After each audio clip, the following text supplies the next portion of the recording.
Today we are going to discuss phonics. Phonics is instruction in the relationship between sounds and letters or groups of letters.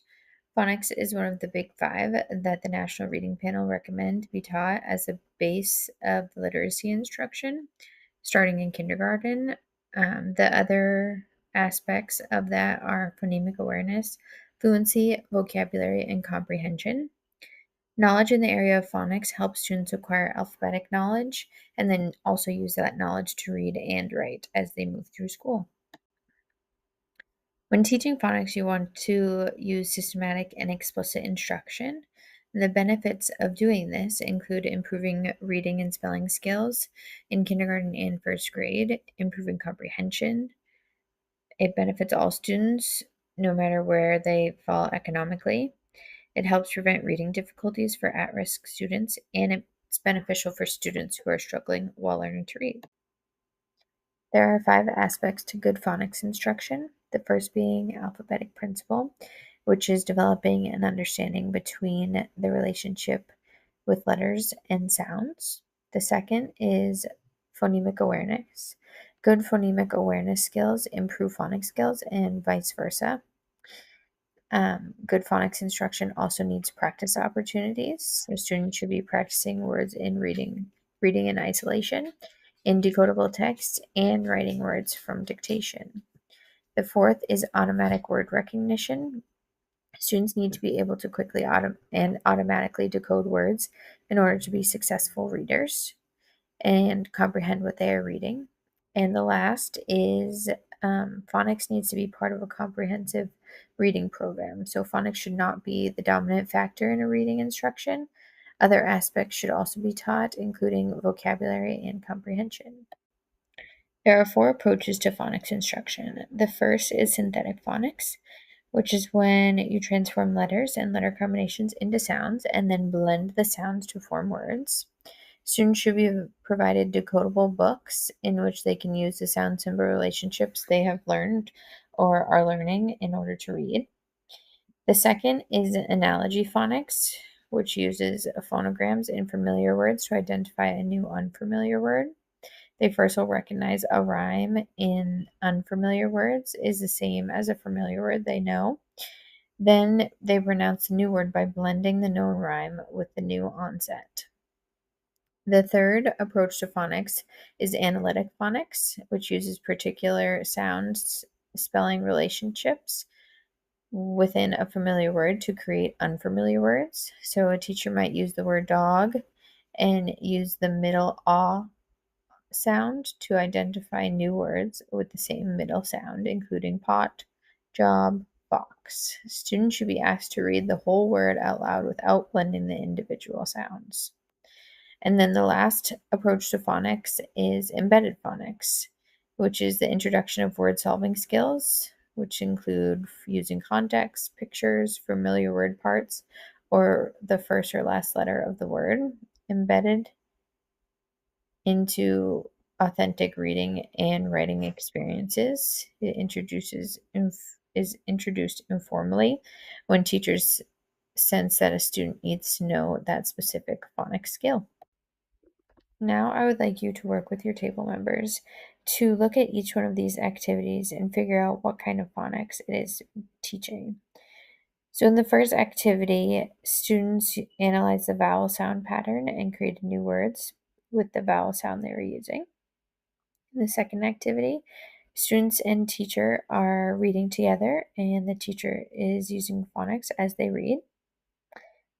In the third activity, students use the rhyme of a familiar word to create new words in word families. And in the last, students are using their sound symbol association to blend words. Now that you have worked with your table members to discuss each activity, we are going to talk about the answers. So for the first activity, as I said, students are analyzing the vowel sound pattern. So this would be analytic phonics. In the second activity, students are being taught phonics as they read. So this would be embedded phonics. In the third activity, students are using rhymes to create word families. and this would be analogy phonics. And in the last activity, students are using sound symbol relationships to blend words, and this would be synthetic phonics. Phonics instruction should be explicitly taught, following the I do, we do, you do approach. Effective phonic instruction should have corrective feedback, monitoring of student knowledge, lively pacing, and effective use of signaling. Phonics instruction has the most impact in early elementary and can begin when students can associate sounds with a few letters. There are a few different ways to teach phonics. The first curriculum I will discuss is Foundations, which is a multisensory, systematic, and explicit approach which connects phonics to spelling and handwriting. The next is Lively Letters, which is a multisensory approach which turns letters into characters that represent the sounds they make. And the next is All About Reading, which is a multisensory, incremental, and mastery based approach to teaching the rules of phonics. When teaching phonics to multilingual learners, there are a few things to keep in mind. Multilingual learners can learn sound symbol correspondence by listening to words with common initial sounds, looking at the letters that represent each sound, and paying attention to their mouth and throat when making the sounds. The use of flashcards with letters, a keyword, and the sound is helpful.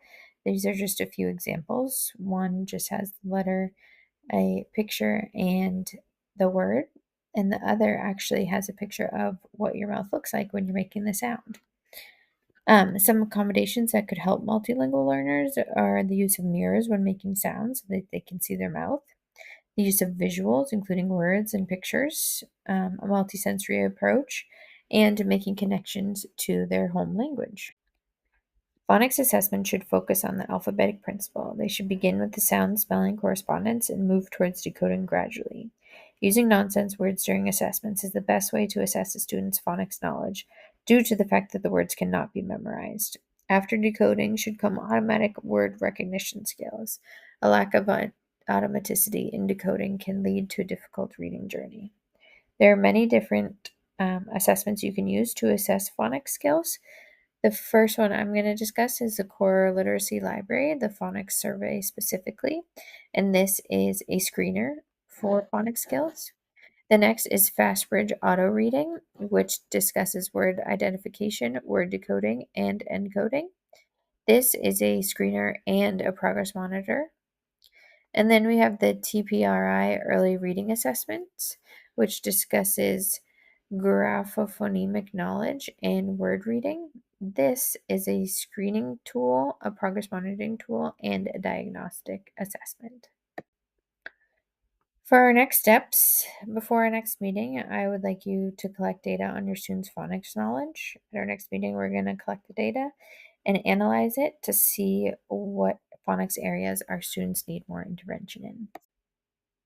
Before leaving, please fill out a quick exit ticket just discussing what you have learned today.